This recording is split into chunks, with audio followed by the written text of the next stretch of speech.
Gabi Xavier. Eu sou o André Fenri. Sejam bem-vindos a mais um vídeo da Sala do Tempo. Espero que dessa vez mais rápido pra gente falar de House of the Dragon episódio 5. O último antes do time skip, que já falaram que será de 10 anos, pra você saber. E já tem teaser mostrando. Porém, tudo que a gente teve até metade da temporada, né, até esses 5 episódios, foi um aquecimento pro que realmente vai ser o pré-guerra agora, a partir do episódio 6. Você gostou do episódio, do ritmo? O que você achou como último antes do time skip? Gostei, só que, na minha opinião, precisava ter mais um. Estranho falar nisso, né? Porque eu tô esperando o time skip desde o segundo episódio. Mas eu acho que a construção da série tava vindo num ritmo excelente.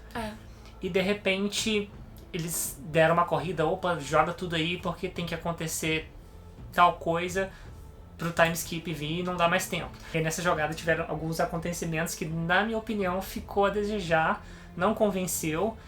Especialmente o Cole, provavelmente, né? Sim, teve outras coisinhas, mas principalmente o desenvolvimento dele ali com a Rhaenyra. O que a gente achou incômodo não é que o episódio foi ruim, muito pelo contrário, a gente teve de novo casamento, não um casamento vermelho, mas um casamento que de novo termina mal, não era nem pra ser um casamento, acabou sendo. Foi um episódio muito mais dramático do que se propôs no início. Só que justamente a virada pra acontecer o ápice, pro Cole chegar lá e destruir a cara de alguém, foi o que pra mim também pareceu muito assim. Então, gente, o Cole precisa pirar em 40 minutos. Então vamos fazer, de repente, ele ter essa virada. Mas, antes da gente comentar sobre isso, vamos dar uma passada geral no que rolou no episódio. Acho que vocês já estão cansados de saber nos vídeos por aí, então a gente vai falar bem batidão, rapidinho, pra gente pontuar os principais acontecimentos que são necessários de você lembrar pro que vem por aí. O episódio começa com Daemon matando a esposa. E é engraçado que quando apareceu eu perguntei assim, é a esposa do Daemon? Que nunca tinha aparecido na série, porque ela tava toda de bronze, né? E ele xingava ela, né, de vaca de bronze. Acho que era. Que eles discutem, ele derruba ela do cavalo, e quando o cavalo cai por cima dela, ela perde os movimentos e a sensibilidade ali. Eu não tinha percebido isso. Ele que falou, ele tá tentando ver se ela perdeu a sensibilidade, porque ele dá uma pisadinha no braço e ela não demonstra nada. O que eu achei curioso é justamente isso. A interação dos dois foi, de novo, mais uma coisa que a série o tempo todo preenche. Mais uma vez, a série é baseada no livro Fogo e Sangue, que eu li e ele não, por isso que a gente não fala spoilers lá pra frente da história aqui nesses vídeos de House of the Dragon. Mas eles falavam da relação dos dois, mas muito por cima. De ódio, não era amor e ódio, era só ódio. Só ódio. Ele não ligava pro casamento, o casamento não acontecia, ele nunca tava lá. E o que ele falava sobre a esposa é como se ela fosse uma fria, horrorosa, e muito pelo contrário. O que me deu a impressão nessa adaptação que eles trouxeram é que ele não gostava dela, porque o casamento não foi ele que escolheu, não tinha nenhuma química entre os dois, e ela ainda batia de frente com ele. Sim, então, não abaixava a cabeça. Devia ser extremamente desagradável. E deu a impressão também de que ele quis ser dono da coisa ali, das terras, e aí ela tava sendo um empecilho. Como ele não conseguia controlar, ele acabou matando e fazendo parecer que foi um acidente. No livro, inclusive, ficou com um acidente. Eu acho que tem tudo a ver com essa figura dúbia que eles estão construindo do Daemon. Então foi interessante, porque depois ele faz essas coisas loucas e ele aparece lá na festa como se nada tivesse acontecido. O irmão expulsou ele 2 vezes já e ele, oi irmão, tudo bom com você? Então assim, é uma figura maravilhosa, todo errado, mas uma personalidade diferente. Isso é legal, ele tem umas camadas muito loucas. E aí outra coisa que acontece logo em seguida é o noivado sendo fechado da Rhaenyra com o Laenor, que finalmente a série, que segurou essa informação muito mais do que o livro, conta o empecilho possível pro casamento, que era o Laenor ser gay, e ele inclusive já ter um namorado, né? Ter um namorado que eu acho que, inclusive, os pais já deviam ter cientes.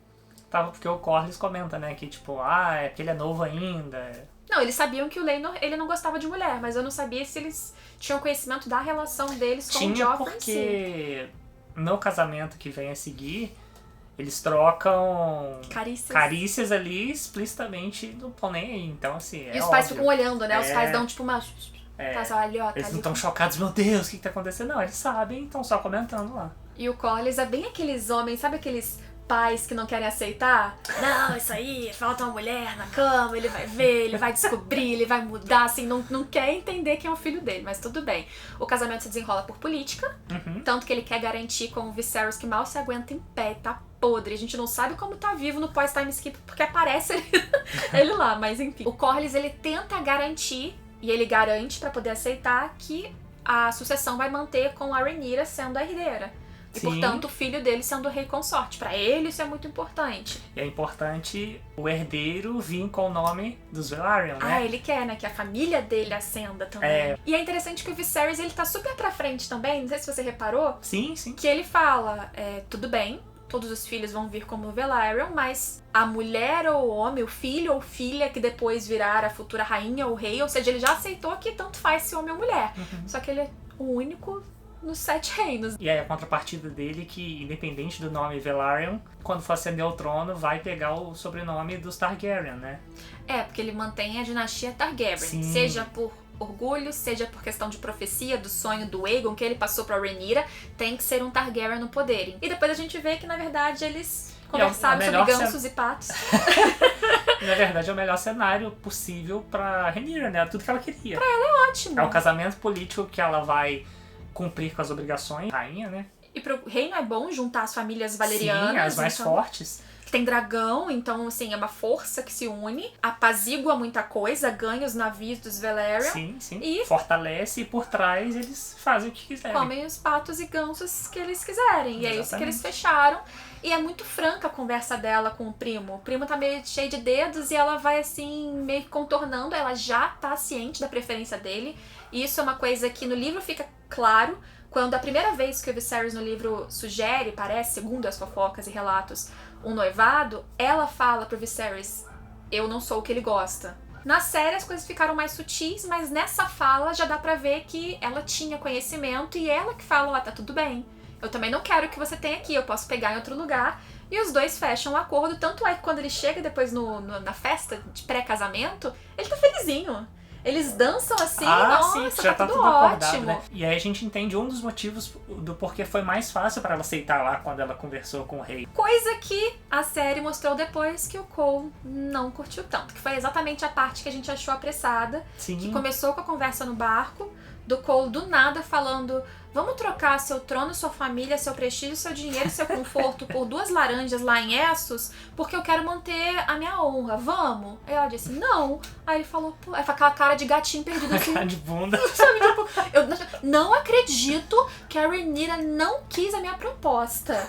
Aí quando a gente viu isso e as cenas decorrentes depois, é meio que assim, não faz sentido, sabe? Não convence. Acho que isso não essa convence. atuação dele perante o roteiro, sabe? O roteiro não convence a gente. Então, eu até falei com o André que a primeira vez que eu assisti, porque a gente sempre assiste mais de uma vez pra pegar os detalhes, eu não senti tanto essa pressa porque eu estava na ansiedade dele ter essa virada que o livro só fala que ele teve. E, de novo, o livro são relatos, é a fofoca. A fofoca, por exemplo, não dava conta de que os dois tiveram os finalmente. Na série, eles mostraram a versão canônica, pelo menos da série ali, que eles sim, dormiram juntos. E isso foi algo fundamental pra virada, esse ciúme, questão de honra que a gente vai vendo dele agora. Faz bastante sentido, eu gosto disso. Só que nesse episódio a gente teve a impressão de que eles tinham que passar pro time skip, né, fazer o pulo do tempo, e o Cole ter essa virada era muito importante. E aí a gente não teve cena anteriormente dele apaixonado, dele sofrendo. Não, foi uma mudança muito brusca, sem construção. Aí fica um negócio vazio que não convence, né?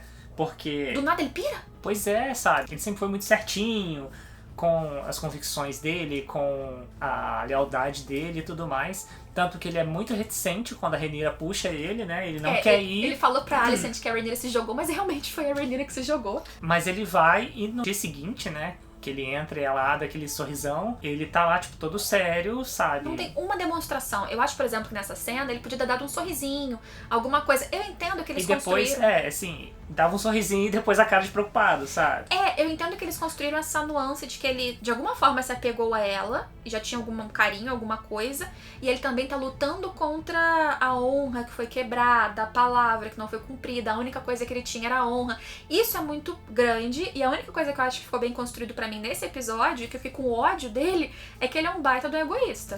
Porque o discurso dele era sempre eu, pra mim, o meu, o que eu perdi, o que eu vou ganhar se você vier comigo. Dane-se a obrigação dela com a família, com o reino, com qualquer coisa. coisa. Não é questão só de, ela prefere o dinheiro e não as minhas laranjas. Sim, Na verdade, sim. a família, é o pai, é tudo que ela deixa pra trás. É até a herança que ela recebeu do pai dela, que ela tem que passar pra frente depois que do ninguém Aegon, sabe. conquistador. Isso, tem muita coisa envolvida ali. Eu acho que isso pesa muito, inclusive. A série tá Sim, construindo essa obrigação de que pro Viserys manter ela, porque ele acha que ela é a pessoa fundamental pra continuar esse legado, e pra ela também manter essa força e essa vontade de estar no trono, muito mais do que só ambição. Ela deixa claro, né? Ela fala, eu sou a coroa. Ela fala pra ele, Isso, né? não é só, ela fala, minha família, aí ela começou, quando o Aegon Conquistador, ela começa a fazer o Sim, discurso sim, e ele tipo, não quero ouvir. Pois é, não quer ouvir, vai embora. Então essa parte do egoísmo eu entendo. O que faltou foi só fazer essa transição, porque não é só a moralidade. Eu entendo que a moralidade é muito pesado pra ele, tanto que ele vai lá praticamente fazer o, como chama? Harakiri? Harakiri, é. Que é uma coisa de honra, né? Ele prefere, inclusive, ser morto do que ser torturado. Falou pra Alicent, eu entendo que isso é muito pesado. Mas existe alguma coisa de sentimento pela Rhaenyra, tanto é que ele fica olhando pra ela dançando o tempo todo. É assim que o Joffrey, inclusive, teoricamente descobre e tem certeza que ele é o amante. E essa parte sentimental dele não foi construída. Mais do que isso, nos outros episódios, ele era super subserviente com a Rhaenyra, carinhoso, obedecia. Tanto que eu nem achava que tinha um clima entre os dois. Você achou que tinha um climazinho e eu não achei, não. Então, até a gente falando, a gente vai percebendo que existe essa questão do dever muito grande, mas eu acho que alguns 10 minutinhos de preparação pra isso, não precisava nem de episódio inteiro, algumas inserçõezinhas dessa progressão ser um pouquinho mais fluida, traria um pouco mais de veracidade pra essa virada dele de explodir a cara de alguém. Porque justamente isso que você tá comentando, esses ciúmes que ele teve, não faz sentido nenhum. Tipo, por que ele tá possesso de ciúmes se ele nunca demonstrou nada antes, nenhum afeto por ela? Parece que tá faltando alguma coisa. Assim, não é nada demais que atrapalhou o episódio no sentido de aproveitamento, só gerou um certo estranhamento. E aí outra coisa, já que a gente tá falando dessa cena que ele tá olhando o tempo todo, ele tá olhando, mas ele não tá socando a parede, pisando no chão, bufando, ele tá olhando de rabo de olho só. Ele poderia estar só vigiando. Exatamente, e aí como que o Joffrey percebeu, tipo, meu Deus, sabe? Então foram algumas forçações de roteiro, conveniências pra bem grandinhas. Pra acontecer o final, né? Pra acontecer esse ápice. Eu falei, tipo, quê? Como assim que ele tá percebendo? Eu falei, não é possível. Eu até falei assim, ele tá acostumado com corte, ele pode ser perspicaz, só que essa jogada dele chegar e falar com o Cold, que foi colocado ali na série, foi muito ousada, porque ele poderia falar com a pessoa errada e ser preso, ele poderia falar com a pessoa errada e prejudicar a Rhaenyra, ele poderia fazer várias coisas e acabou que explodir a cabeça foi uma consequência que ele buscou. Infelizmente. Então, assim... E eu gostei muito, porque... ele não gostou do Joffrey. Nossa, maluco arrogante supremo. É porque ele tava muito pomposo com a vida na corte, então, entendeu? Ele tava muito demais. Eu acho que podia ter batido um pouquinho mais. Não, que horror! Você tá influenciado pelo nome. Joffrey, com certeza. Aí puxa um pouquinho também da lembrança. Não, dá muita pena depois do Laenor gritando ali, sofrendo. A Rhaenyra ficou acabada no final do episódio, descabelada, sofrendo tudo. Ela tava feliz. Porque era o melhor cenário pra ela. Sim. Ela começa a festa toda... assim, o Lannister aparece na frente dela e ela... caguei pra você. Nossa, sempre é agradável te ver. Eu não sei se fala no livro, mas aí fica a minha dúvida. O que raios começou a treta ali? Não tem. Não tem isso. Que o Daemon tá dando quase beijo. Pega na Rhaenyra lá, tipo... segurando assim. Que eles estão discutindo.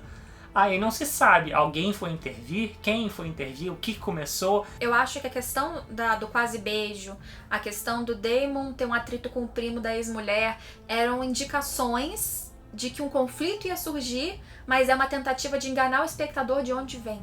Sim, entendeu? Sim, porque o Daemon mete o pé, ele desaparece depois. Ele some, ele nem no casamento tá.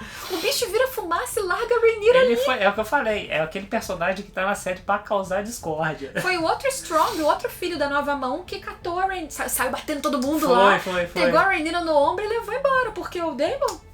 A Rhaenyra, Daemon, e ele já foi embora. Pegou o caráter e foi embora. Ele foi lá só pra causar discórdia e meter o pé.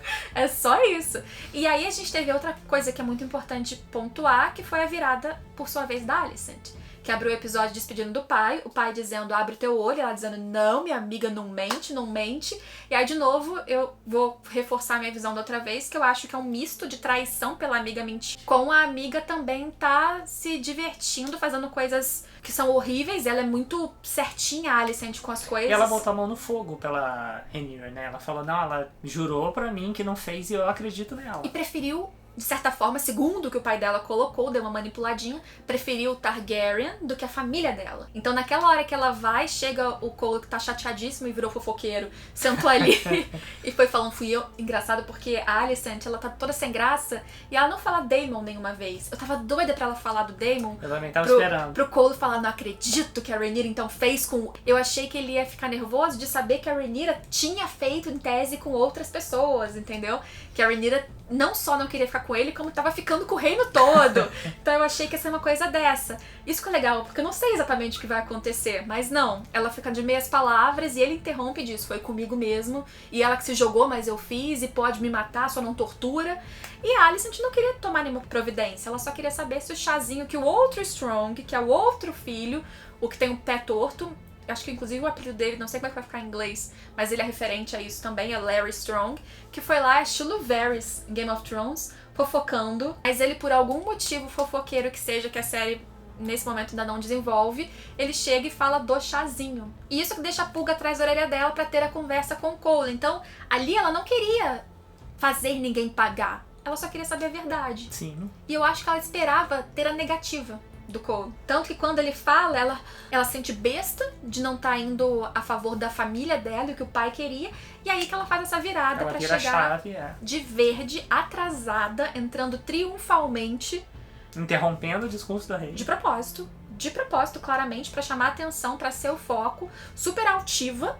Todo mundo ali entende a mensagem. Sim. Os Strong ali entendem, a família dela entende que ela tá usando o verde do farol de guerra dos Hightower, a cor da casa dela. O tio dela depois fala, que bom que você abraçou a sua família. Uhum. Seu pai foi expulso, mas você tá com a gente. As nossas forças são suas. Lembrando que a casa Hightower, embora isso não tenha sido muito abordado e nem mostrado, porque não chegou o momento na série, é uma casa rica, poderosa, fala muito breve nesse episódio, que controla a cidadela, a cidade velha. E o que a gente ficou indignado é que o Viserys percebe e ele não abre a boca. Ele não faz nada, é o maior bunda mole de todo o reino. Ele pode não ser de enfrentamento, ele fala nesse episódio, se eu tivesse sido colocado em outra posição, eu teria me moldado um outro homem, mas o homem que ele se moldou não chega nem pra cutucar a mulher e falar que roupa é essa. Ele não faz nada. O interrompeu. Daemon chega lá também, e aí, cheguei, beleza, não sei o que. Eu não sei se é porque... Ele tá morrendo? Ele já era assim, né, tanto que ele se queixa, pra não desagradar um, ele tem que desagradar outro. Né? Ele sempre se queixa disso, que é impossível agradar todo mundo, que é verdade. Como ele já tá morrendo, eu acho que já tá, não tô nem aí, porque... Se esforça pra fechar o casamento porque o tempo tá rodando. Eu acho que ele quer fazer esse vínculo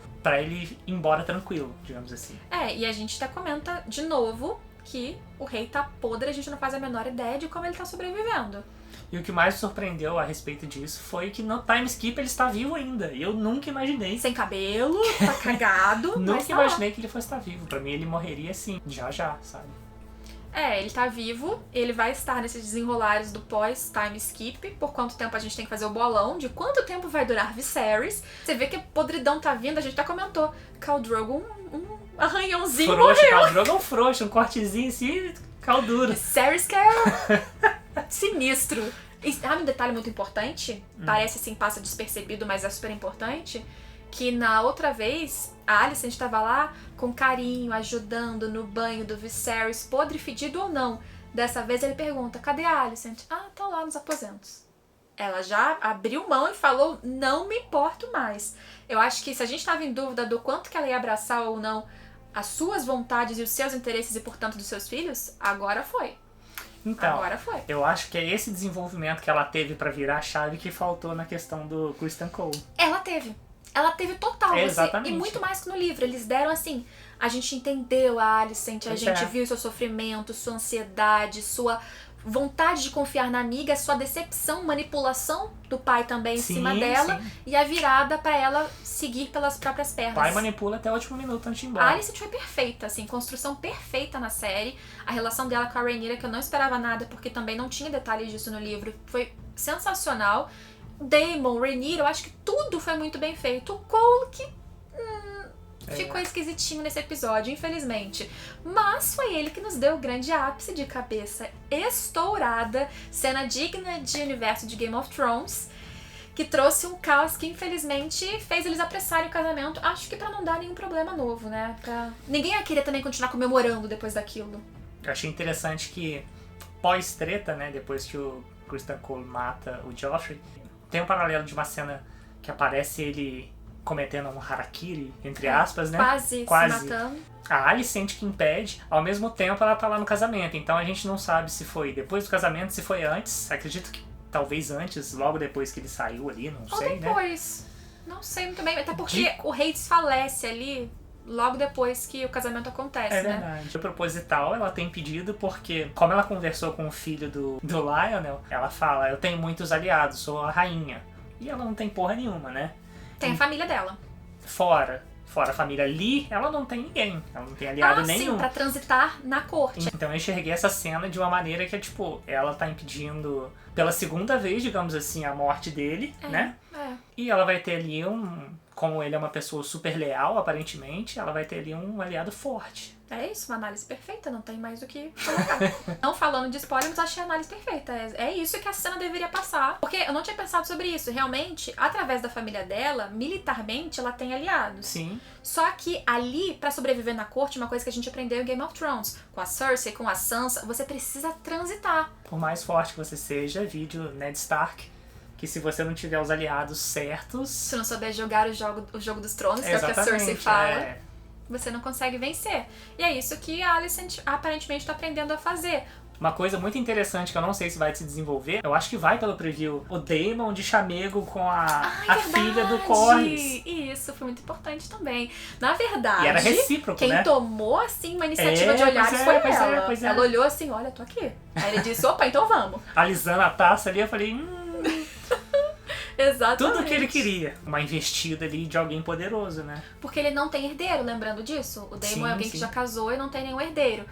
Portanto, vejam cena extra se tiverem interesse, vejam teaser que já traz um bando de informação e crianças e coisas novas aí surgindo. Então a gente espera vocês no próximo vídeo do próximo episódio, de outros comentários aqui no canal também. Então acompanhem, se inscrevam e a gente espera vocês. Foi a terceira tentativa desse vídeo, ele vai sair mais uma vez de madrugada, então espero muito apoio, like e os comentários. Tchau, gente!